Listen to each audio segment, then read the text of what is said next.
Hello and welcome to the 18th episode of When the Heart Leads. I'm your host, Dr. Kate Newberg, and I am incandescent to be with you all today. The title of this episode is What is an Initiation? And I will admit that, again, it took me a few minutes to press play on this live video because I am going to be sharing in this podcast episode a little bit of the literature on initiations, specifically around shamanic initiations or mystic initiations. But I'm also going to be sharing my own story of what you could say was maybe my first initiation into this soul path.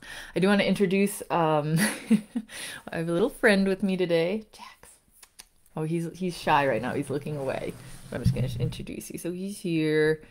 And you can see my crystal bowl there in the background if you're watching the video. So, he didn't want to be, he's got his little head tucked away. So if you're watching the video, that's my partner's dog. And sometimes I beg him to come over. So he's with us for the podcast today. So he's just being a little shy. Maybe he'll come over and say hi. And then also I just want to mention right before this podcast, he started barking and there was nothing going on. There's no one outside. And I find a lot of times dogs are really attuned to kind of subtle energies. So it made me wonder if we had some kind of visiting spirits coming in, just to hold space or nudge me if there's some things I'm forgetting or missing. So we're very well held in this podcast episode about initiations. So let me take a quick look. I don't have very many notes today, so we're going to kind of plunge in more, plunging in a little bit more kind of intuitively today. But I think the reason I'm bringing up this episode now is that it feels as though many of us who I know and who are very spiritually connected seem to have been going through kind of a difficult time, especially in the past few months. And I mentioned in the last podcast episode that I was very sick for a few weeks. And then just recently had kind of what I would call almost a very powerful initiation, kind of a showdown actually with some of my greatest fears happened just last week. So there's been a lot going on, and I know that I'm not the only one. So I want to kind of talk about what is an initiation and perhaps bring some context to what many of us who are following this soul path, who are healers, who are spiritually inclined, who are walking the shamanic path, maybe what a lot of us are also dealing with right now. And you may not self-identify, you could say, as a shaman or a mystic or a healer and still be going through some tough times because, as we'll mention, initiations aren't just for those of us who are, who are healers. So that's why now. And so as we kind of look into what an initiation is, we will also be touching on things like mysticism and definitely a lot around shamanism. So an initiation, it really is like the beginning of something, like you're initiating something new. And so it's kind of what I think of it as, it's like the calling forth in many ways of an aspect of self or aspects of self that are deeply true and deeply empowering.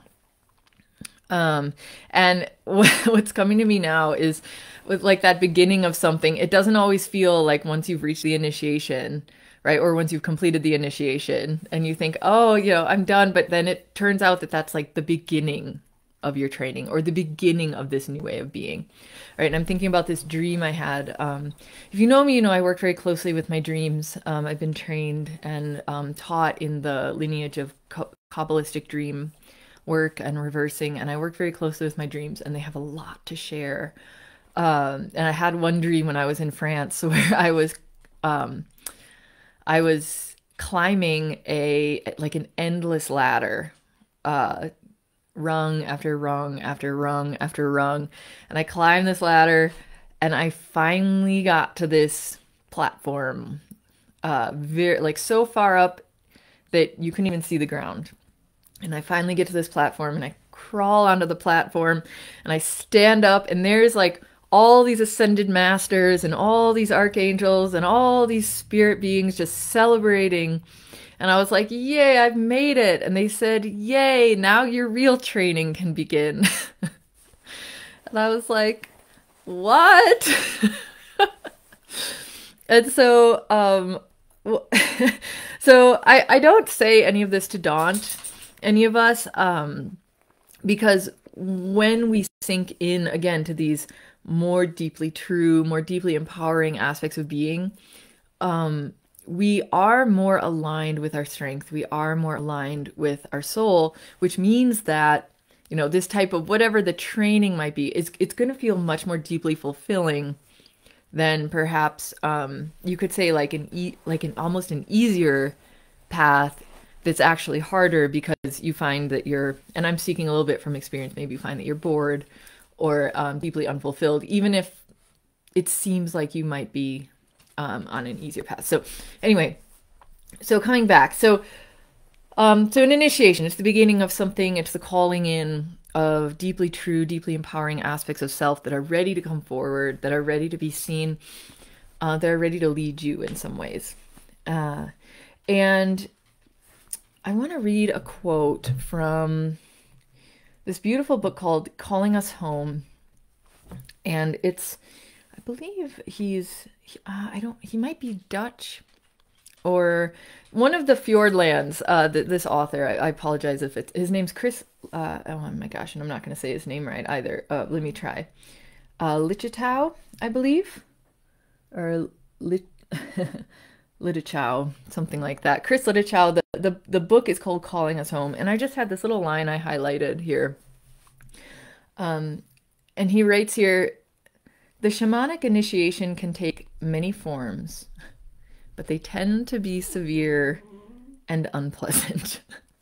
And I'm sorry for laughing at that, but it's just, he just states it so baldly, like such a bald, like, I know maybe you're tuning in, you're like, wow, where's, why is this so difficult right now? Why are we addressing all this right now?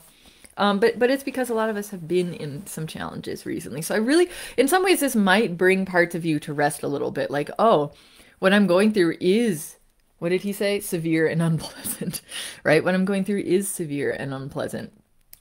And someone's just able to name that, So, so specifically now, I'm shifting into talking about shamanic initiations. And in my experience with shamanic initiations, when you're called to that path, right? And he says, oh, I love what he says. He says there's kind of two ways, and I might paraphrase, so I'm not, oh no, I found the quote. So he says there's kind of two ways that shamans are recruited, right? And one is the hereditary, I'm quoting from him, from Calling Us Home now. He says the hereditary transmission of the shamanic profession. So you'll know if that's you. Many indigenous cultures will pass down shamanism in their bloodlines, right? You can see. And then the other one is what he says, spontaneous vocation, the call or election. And that's kind of where your soul elects you to be a shaman. And it was that second initiation that I really experienced, because I wasn't expecting it at all. Not at all. I never thought about this as a soul calling. In fact, up until that time, I think I'd very much buried a lot of my like my deeply intuitive gifts, right? They were very buried under a thick shroud of reason and practicality, right? And so I'd hidden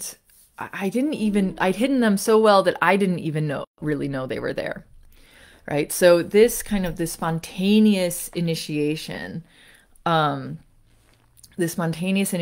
was something that my soul had elected for me. And what is almost impossible to escape with the path of shamanism and mysticism is the experience of death. So sorry if this feels like a really heavy one, you guys. But we're going into it a little bit. I think it's important, especially as it's important when somebody claims to be a shaman. I think you have a right to ask, what was your initiatory process like? Right? I think you have a right to ask that. And it may be different from a lineage, right? Like we said, like Chris Lichitao, sorry, Chris, if you're listening, your name. But like he says, there is the hereditary kind of receiving of it, and then there's the spontaneous kind of soul initiation into it. You've been elected, you've been called, even maybe beyond your understanding, right? But I think it's very fair if someone is claiming to be a shaman, it's very, very fair to ask what has been your initiatory process, right? And so we, just as a quick side note, right, many of us listening have roots in kind of ancient mystery schools, right? And maybe the most well-known in spiritual circles is the kind of the Egyptian mystery schools, School of Hathor, the School of Isis, right? Where initiates they entered into this path either through any way of being called. And then there were teachers and a series of kind of almost set initiations that you would go through to lead you through these deep soul processes, right? And we don't have that. We've been dispersed, right? Many of us who are called into this work, we've been deeply, powerfully dispersed among the world. And so what happens is that our initiations happen in the course of our life through what Ram Dass would call the curriculum of our life, right? And so the reason I'm talking about this now is that perhaps you've even gone through an initiation or even a shamanic initiation and you don't even know that it happened, right? Like it took me years to understand what had happened to me. Many, many years. So I guess what I'm saying is that I'm bringing a little bit of rigor. I'm bringing a little bit of, just a little bit of demanding, right? A little bit of demanding to these roles that so many are now, these mantles that so many of us are taking up, right? And being a mystic is much more than having some intuitive knowledge, right? Being a mystic it's more than, clairvoyance or clairaudience, right? The path of the mystic is very rigorous and it's going to ask you to give up attachments. Oh, and I got a lot of energy coming in for this, right? It's going to ask you to give up attachments, identities. It's going to ask you to give up things over and over and over again. And, it's not by design, it's not an easy path, right? And so those of us who are called to it, right, we support each other through this, right? But in some ways we are called to go through some of these powerful experiences. So as I was saying, sorry, Jax is here. By the way, if you need a little bit of levity, maybe that's why he was here today. Just to make an appearance so that when things got really heavy, he could kind of pop in. So if you're watching the video, this is Jax. He's a little transmuter. But as I was saying, the shamanic initiation, and I will say I've been through a number of them, but so I'm going to talk mostly about my first one. But the shamanic initiation will involve some sort of encounter with death, a death and a resurrection. So, okay, I'm going to talk a little bit about what happened to me, and how I was kind of spontaneously called by my soul into this path. And it happened in December of 2018. So I had reached a point where I saw a pattern in my life reemerging, and it was a pattern that I thought I had kind of expunged, right? And it was a pattern around intimate relationships and kind of being deeply unhappy in an intimate relationship with someone who, we'll just say didn't treat me in the way that part of me definitely knew I deserved, right? So I was seeing this pattern and I was just devastated at its reemergence after I thought I had kind of gotten rid of it. Um, so I chose to go into without really any experience in any of this. Right? I felt very called to join a medicine ceremony, because I felt like I really needed help beyond what any person I knew could offer me. And so I decided to turn to an unknown source, the mystery, really, you could say. But I felt very deeply called to join a medicine ceremony. And so, of course, in the way of things, I discovered that there was one happening not too far away the next weekend, right? And if you've ever done a medicine ceremony, you'll know that sometimes it can take months and months of preparation. In some ways, I believe I was being prepared for this without knowing it. But physically, I hadn't been fasting. This was back when I was still drinking. So there was, in some ways, I don't know if my body was prepared. But it was happening, and I knew, well, you know what, this is how the universe manifests things, so we're going to go for it, right? Because I thought, oh, I'll start to look into it, maybe in a few months I'll do it, and it was, no, you're doing it now. So that next weekend I showed up, and I was absolutely terrified. I don't know how else to put it. And I've been in a number of medicine ceremonies since then, and both as kind of an assistant in the ceremonies and as a receiver, which, they can be kind of the same thing. But as an assistant, I'm working with other people in their, in the depths of their experience and their suffering, right? And I have never gone into a ceremony anything other than terrified. So just so you know, I would say for me, it never got easier. I just kept getting called back and just having to meet that terror again and again and again. So I was absolutely terrified.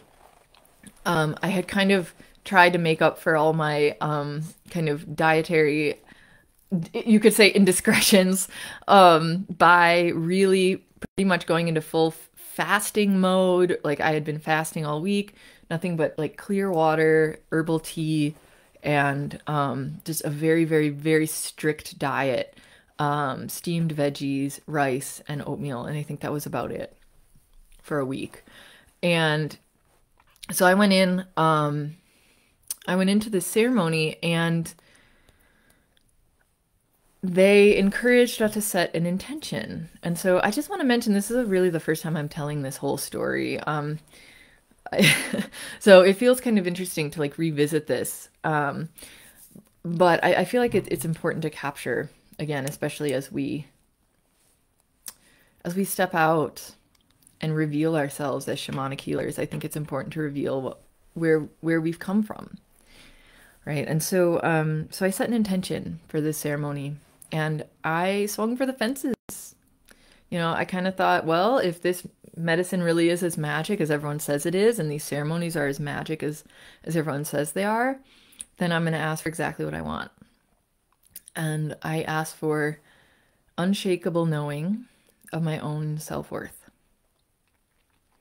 So I had this sense that all of the people who treated me with less than what I knew I deserved were only responding to my own kind of insecurities around my own self-worth. And so I asked for that. And I got it.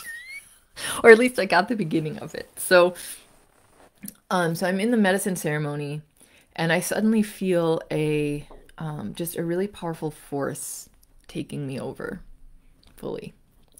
And it started, and I could feel it taking me over. And this was a few hours in. This must have been, and I mean, in these ceremonies, time doesn't follow a rational linear path in these ceremonies. So I don't actually know. I was very much outside of space and time, but in my body, I could feel kind of something far more vast than I had ever consciously experienced began to kind of make itself known in my body and begin to take me over. And I was terrified. I would like to say that I handled this with a plum, and Sang Freud, but I did not. I was so terrified. I stood up and I was trying to escape it. Like I really wanted to escape this feeling. It was really scary. It was really big. And so I got up off kind of my little nest where I had laid kind of a nest on the floor, and I got up and I went into the other room, which was miraculously, considering there were a number of people at that ceremony, that room was like miraculously empty. So it was just me.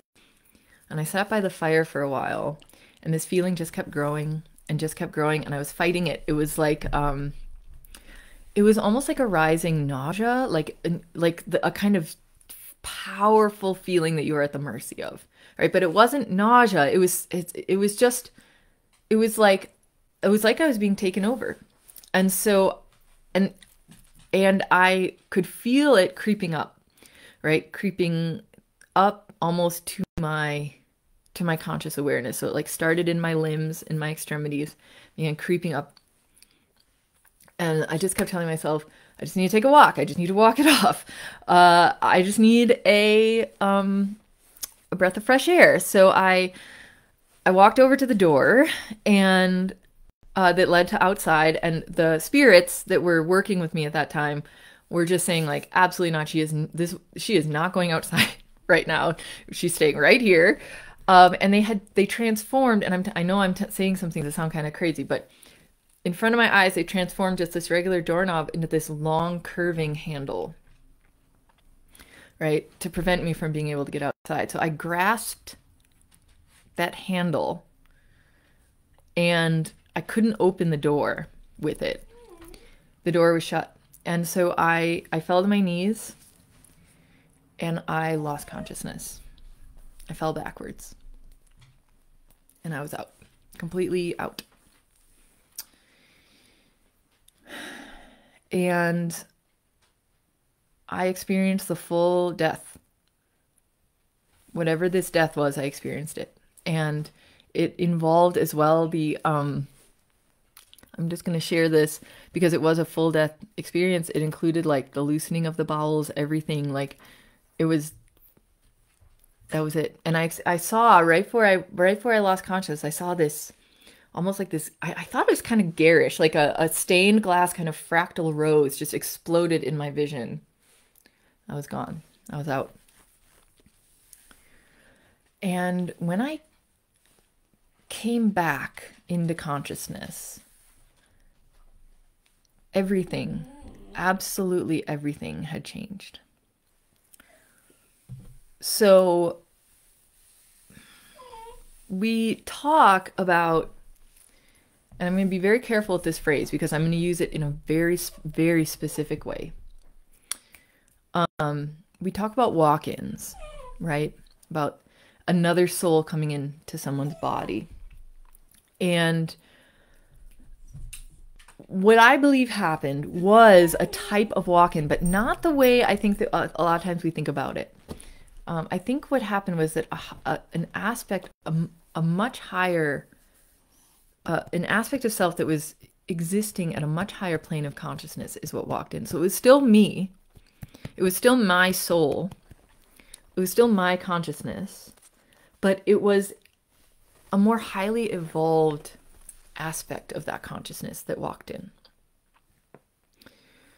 And that's the best way I can describe it, because I've toyed with the idea of walk-ins, and I've even asked, like in trance states, I've asked my guides and my spirit guides about it, and they've never given me a straight answer. And then when I came across this idea that it was still me, right, but a much higher aspect of self that walked in, that made sense to me. That made sense to me. But when I came to, everything, absolutely everything had changed. The ambitions that I had, the lifestyle I'd been living, even much as I loved them and still love them, but even the people I was around, I couldn't relate to anymore. It was all completely gone. It was gone. And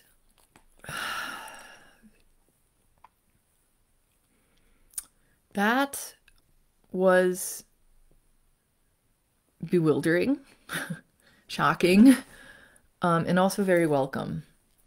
My addictions had disappeared. From that day forward, I no longer craved alcohol, just after, I think, 11 years of pretty steady drinking and having a drinking problem. That was incredible and opened up so much for me and for my body. But I was different.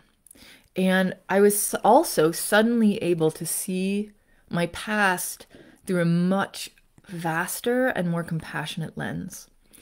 And what happened was I had a memory surface, right? And if you do shamanic work with me, shamanic healing work, oftentimes the messages will come through, they can come through bodily sensations, visions, and sometimes they come through memories. And I had a memory surface, and it was the memory of me at 13. 13 years old, walking straight into my first intimate relationship. And this was a very abusive relationship. And it took me years to get out of it. Almost all through high school, I was in this relationship, and it got progressively worse. And it kind of had all the hallmarks of one of those abusive relationships where the person kind of slowly cuts you off from everyone that cares about you, everyone who gives you strength, undermines everything they say, undermines your strength and your power, and eventually this one became physical. It took a long time for it to be physical because the person I was with was very smart and knew that the moment they crossed that line, then at least sometimes I wished, because I didn't understand what was happening, and I wished he would just cross that line because then at least I'd have something I could point to. It took a long time for him to cross that line. When he finally did, that line didn't seem so black and white. And so looking back, and just a quick mention, like one of the most beautiful healing modalities for really healing trauma and the effects of trauma and the patterns of trauma is reversing. And that is a Kabbalistic healing modality, feminine healing modality that allows you to revisit that moment of trauma and go back just a little bit and rewrite the story so that you have all the wisdom that you gained from the experience, but none of the trauma, none of the traumatic residue or after effects. And in some ways, this was my first experience of reversing without knowing that that's what it was, because I was able to travel back in time and see myself through the eyes of, you could say, almost like the compassionate Divine Mother, as a young girl, very young, very naive, who believed in all the stories of true love and was just aching to find it, and walked into a situation that was not her fault. And for the first time, and at this point, I was in my 30s, right? So that happened when I was 13. So for the first time, I was able to see that that wasn't my fault, because I'd been blaming myself for it my whole life. And I kept getting back into situations like that. So if you've heard anything of my story, you'll know that it took 25 years for me to really break out of that. It took a few more years after that for me to really break out of the abusive cycle. But I finally did. And that was the beginning of it. And so that was a death and a rebirth. And that was my first shamanic initiation. And what emerged from that was a completely different self, who is suddenly, without knowing it, completely committed to this path of healing and of being a healer. And there were many others after that, and I'm sure I'll talk about them. And they were all unpleasant and severe, and most of them involved some sort of encounter with death of some sort, right? And so there's been a number of them. But as I've moved along this path, like I've come to trust the gifts and the healing gifts that I carry more and more and more. And so, something I want to mention, something I wrote down, is that the greatest wisdom, and I really believe this, the greatest wisdom of the shaman is being able to meet you in your humanity. So I don't require anyone to have mystical experiences or clairvoyance or whatever. There's no need for that when I work with people or when I interact with people. And I think about kind of what you could almost say the greatest shamanic healer of all time. You could put it that way. If you think about, Jesus and Mary Magdalene, they just worked with people as they were. And so I think that the other aspect of shamanism is being able to just walk into the world and allow your gifts to express in whatever way is most needed in the moment. And that's that lack of attachment to, that kind of comes with more and more as you get a lack of attachment to your identity as whatever, a mystic or a shaman or a healer, right? And just someone who's in the world, giving and receiving in the world in a deeply compassionate way. So as you progress along the path, right, you gather more and more and more of yourself. And this is the part that Chris, Lichchow,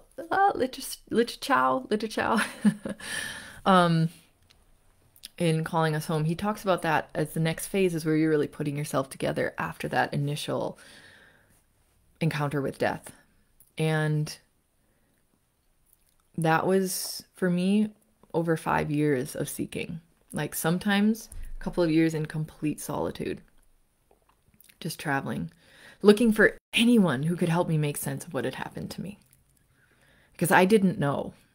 I understood that I was completely different. I understood that I was viewing the world in a different way. But there was a part of me that was so bewildered and astonished and shocked and confused that I didn't know what had happened. All I knew was that everything had changed. Right? And so it took me years in that phase of gathering yourself back together. Right? And that often involves a confrontation of fears. So as you're gathering yourself back together after these initiations, there's going to be a series, at least for me there was, a series of confronting fear after fear after fear. Right? And every time you do that, you gather another part of yourself to yourself. And there were some initiations that were so gentle and loving, right? To introduce me to those aspects of self, right? Those happened as well. But yeah, this path of the mystic, this path of the shaman, it's going to require all of you. Like there's no holding anything back. And then everything you thought you'd given up comes flooding back in. But you have to cross that threshold. I'm going to mention one other thing.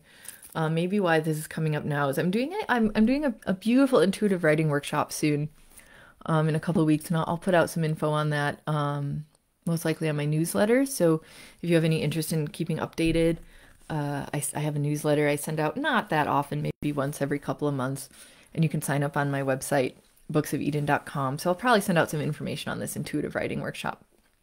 But it's happening right before the eclipse.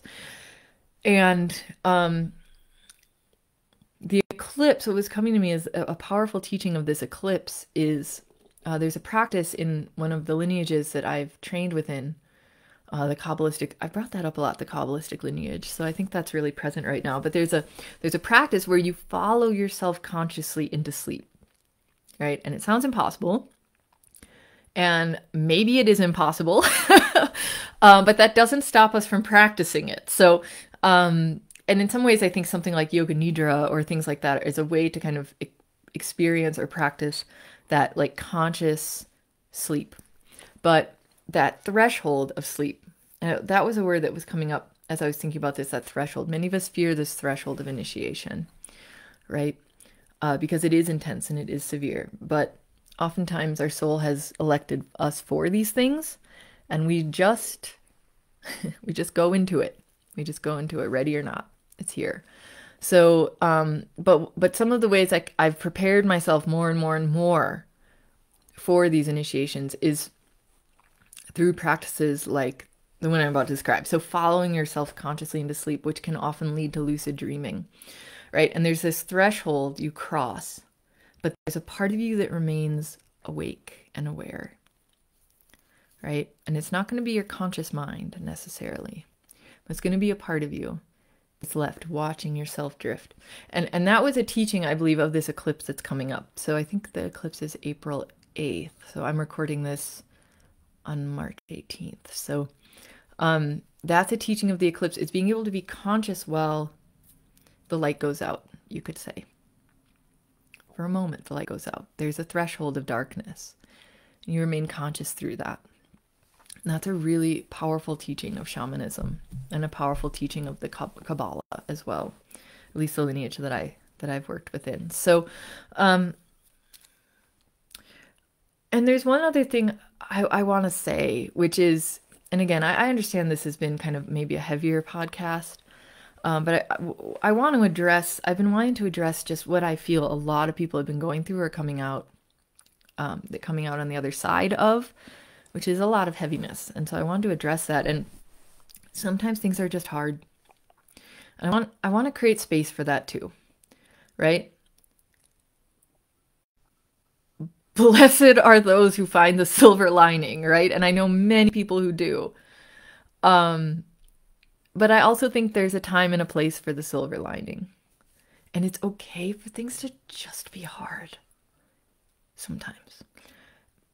And sometimes we're in it and we don't know the meaning of it until much later.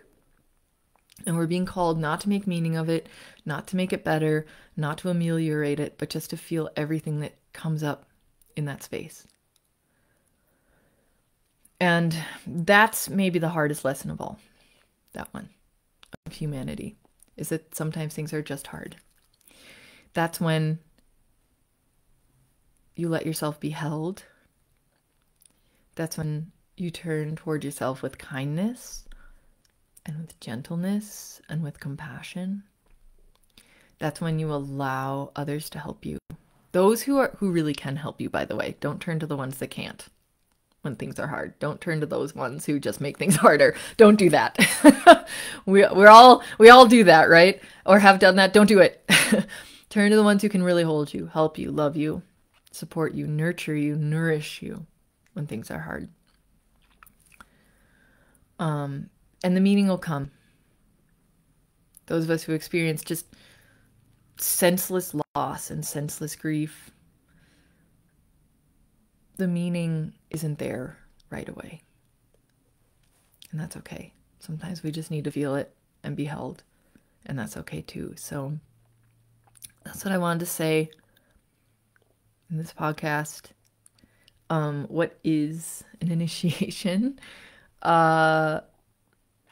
I think that certainly won't be the last you've heard of this, but just a quick couple of recaps, right? An initiation is the beginning of something, a calling toward you of aspects of self that are, a calling forth of aspects of self that are deeply true and deeply empowering.